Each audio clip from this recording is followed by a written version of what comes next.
I'm barely hanging on here, and so are my tomatoes. On this episode, I'm hoping that I can share with you a story and save you from a costly mistake. You see, it seems like supporting our vegetables is something that is easy to do, but the truth of the matter is I've learned that if you don't build something more permanent, you waste a ton of time, and then you don't have the fun stuff to do in the garden. So on this episode, I hope to share that with you and be able to save you a bunch of time so you can spend more time growing vegetables and enjoying your harvests in the garden.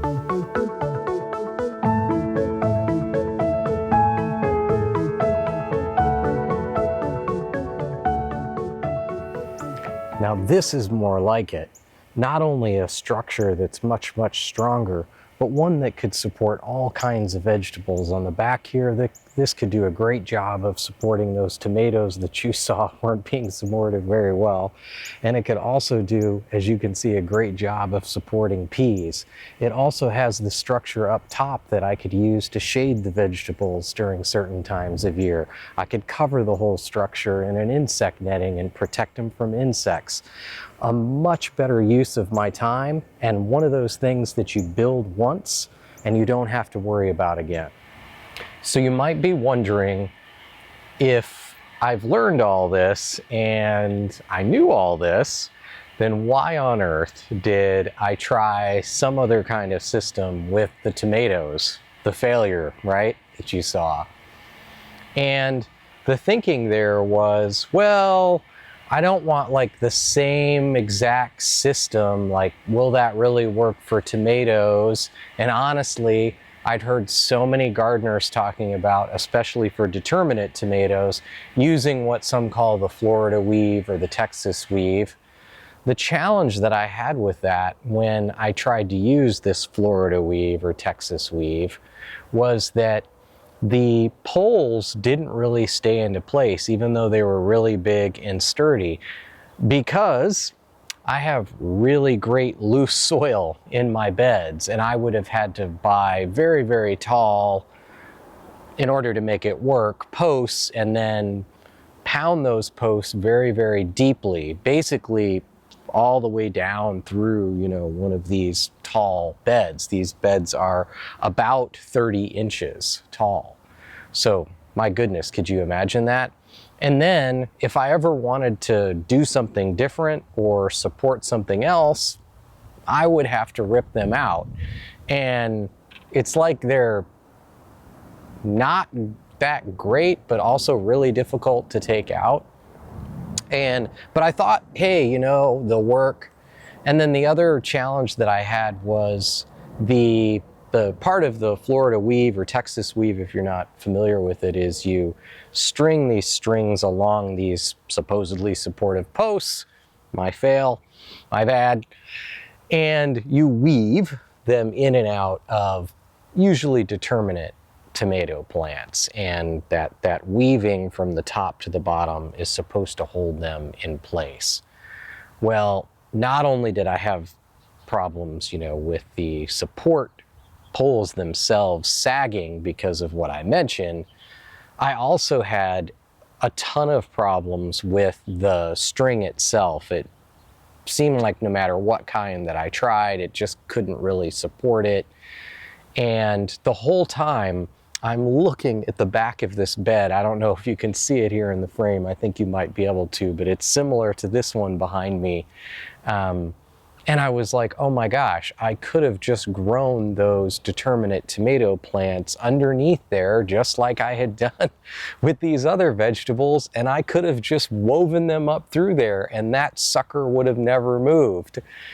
And so, be gentle on yourself as a gardener. Sometimes, even when you've figured something out or whatever, you might just be busy, or you might not connect the dots. For whatever reason, it's okay. That's part of gardening. That's how we learn. And honestly, that's the challenge, because you'll never be perfect. And again, that's a big reason why I wanted to do an episode on something like support. So hopefully you guys can kind of understand why something that, might not seem that exciting to talk about, it's not a garden tour or a harvest or what to plant in May, right? So at the same time, if you're a busy gardener like I am and you have a lot going on in your life, it's wonderful to have these structures in place and have them part of your garden and not have to worry about it. Let's talk a little bit about this structure that you keep hearing me talk about and how it's the ultimate. Maybe not perfect, but it's the ultimate. What it basically is it's some conduit. You can get electrical conduit at any hardware store pretty much. Any big box store is going to have electrical conduit. It's not very expensive, especially if you're able to buy the larger sections. I often buy the 10-foot sections for my particular size of bed, so your mileage will vary, right? It's going to depend on the size for you. These are roughly 4 by 6, a little over 4 foot, a little closer to 7 foot, just to give you an idea. And I'm able to use 2 10-foot electrical conduit pieces for that. And then I'm just using very standard 3/4 inch electrical conduit. Nothing special, nothing fancy, nothing like really small that might be harder to find or harder to find couplings to work with. Nothing too large either, right, that might be really difficult to find as well.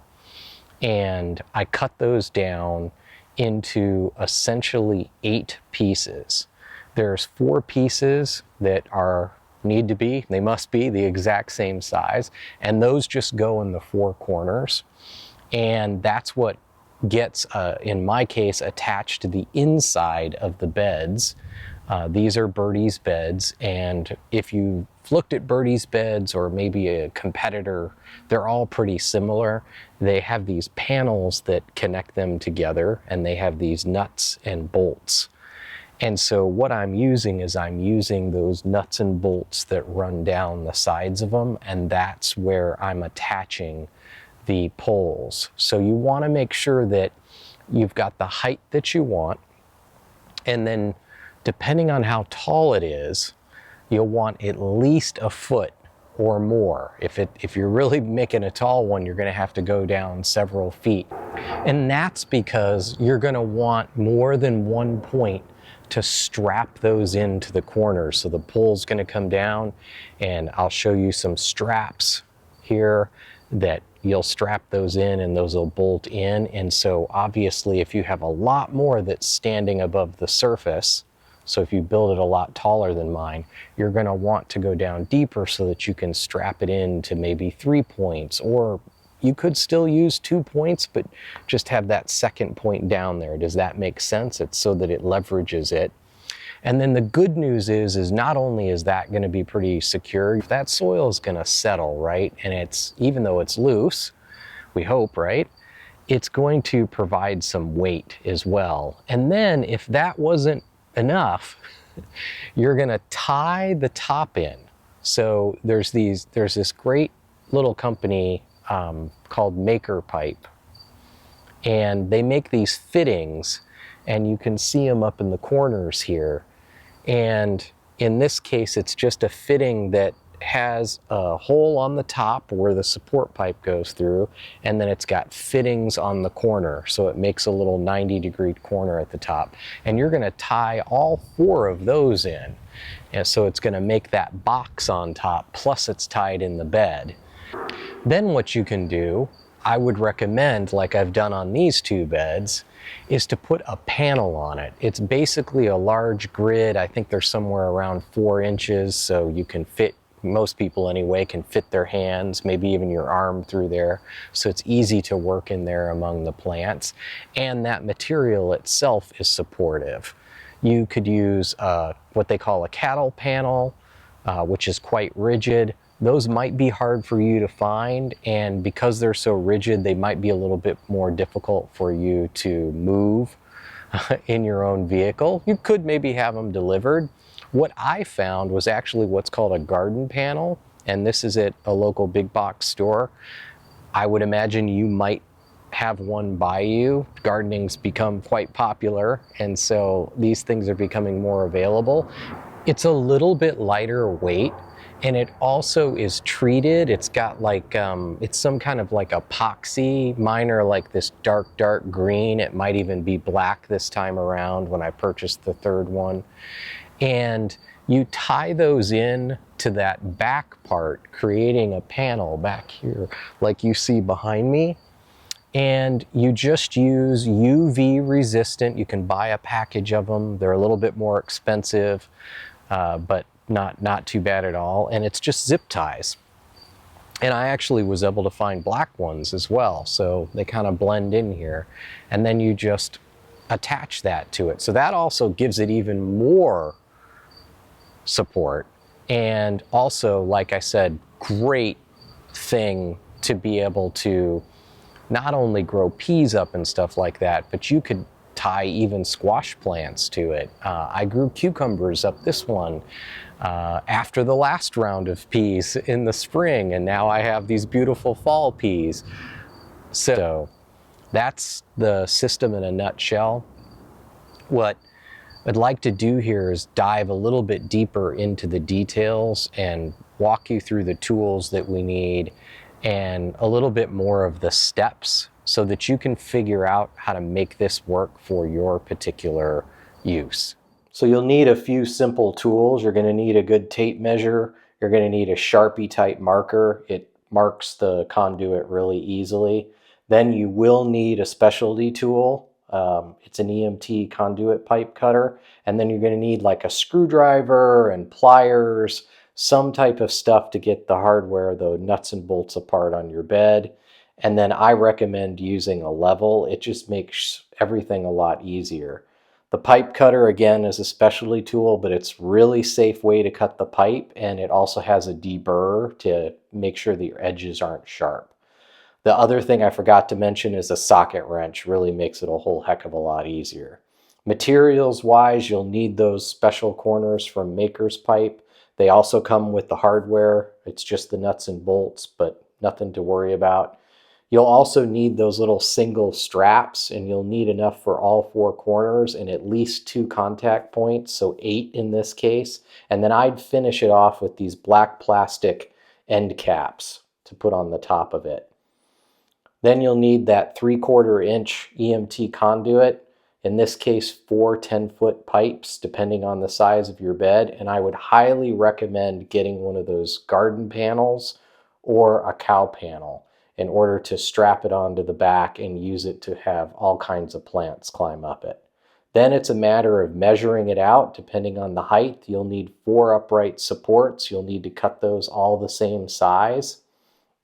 And those will be the ones that you saw standing in the corner. So then you'll need to do the same for that box on top where you're going to tie those 4 corner posts in. You'll need to measure these depending, again, on the size of your bed, but they'll probably be too long and too short. Just make sure you account for the space that's going to be taken up by those connectors, so you want to measure those.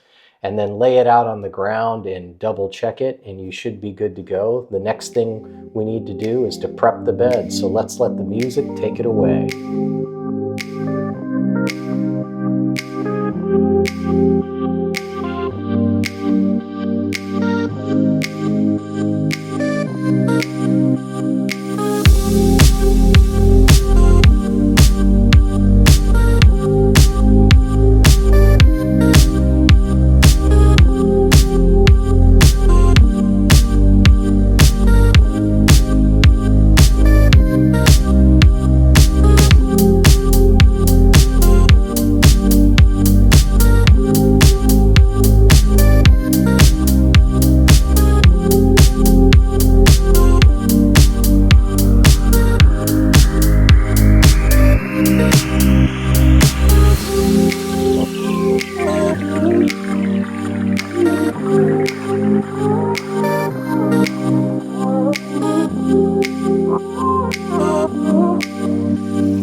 Now we have another great structure to really support any vegetable we throw at it in the garden.